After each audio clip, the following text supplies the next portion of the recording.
গুয়াহাটি কি সত্যি সত্যি পুরো পার্পল সিটিতে পরিণত হবে? আমাদের গল্লি থেকে তো শুরু হয়ে গেছে, মানে আমাদের পুরো এরিয়াই পার্পল পার্পল। তো চলো পুরো ব্লগটা দেখো, শেয়ার করছি সবকিছুই।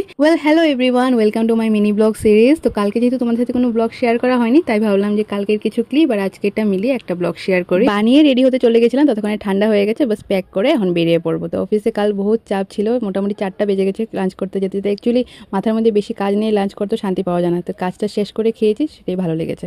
তো ঘরে আসার পর মা দেখি ছানার বড়া বানিয়েছে, মানে রস বড়া।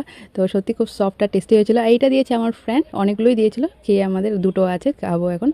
কাল রাতে ডিনারই ছিল, মানে দুপুরেই মা বানিয়েছিল বেগুন দিয়ে মাছের ঝোল, ছোটো মাছের করু। আর এটা দিয়েছিল আমার ননদ, ইলিশ মাছ বেগুন দিয়ে সর্ষে দিয়ে বোধহয়, আর এলো মাছের ডিম। তো এই ছিল মেনুতে। ফ্রাইডে থেকে যেহেতু আমাদের ভেজ চলছিল, তাই কাল হয়েছিল ননভেজ, আর আজকেও আছে ননভেজ। আগামীকাল মানে ফ্রাইডে স্যাটারডে আবার ভেজ থাকবে। থার্সডে মর্নিং থেকে আবার ব্লগটা কন্টিনিউ করছি। তো আজকে একটা কাম কম আছে, মানে ঠাকুরের বাসন কালই রাতেই সব ধুয়ে রেখে দিয়েছিলাম। জাস্ট ঘরটা পরিষ্কার করবো আর ঠাকুরের কাপড় টাপড় চেঞ্জ করে পুজো স্টার্ট করে দেবো। ফুলের থালাটা দেখো কি ভালো লাগছে না? আর বৃহস্পতিবার সব বাসন টাসন ধোয়া থাকে, তো ঠাকুরের বেশ ভালো লাগে, একটা ফ্রেশ ফ্রেশ।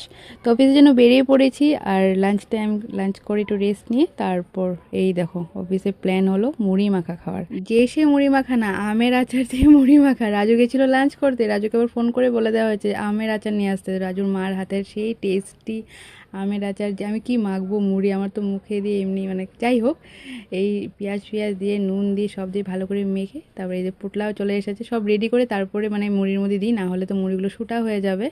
তো এখানে যে সব এখন ভালো করে স্পেশাল মাখা হবে। ঝালমুড়ি দোকানে পাঠিয়ে আছে, ভালো ভোট জলকিয়া এই যে লঙ্কার এই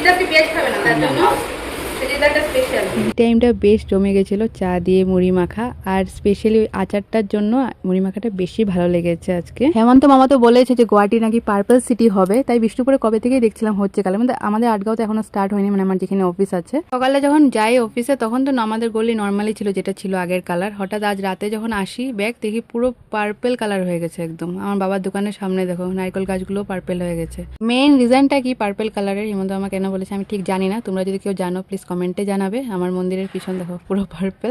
রাত্রে ডিনারে আছে ডালের বড়া পেঁয়াজ দিয়ে, মুসুর ডালের বড়া পেঁয়াজ দিয়ে সেই লাগে তাই না, আর অমলেট কারি। তো চলো পরের ব্লগে দেখা হচ্ছে, টাটা।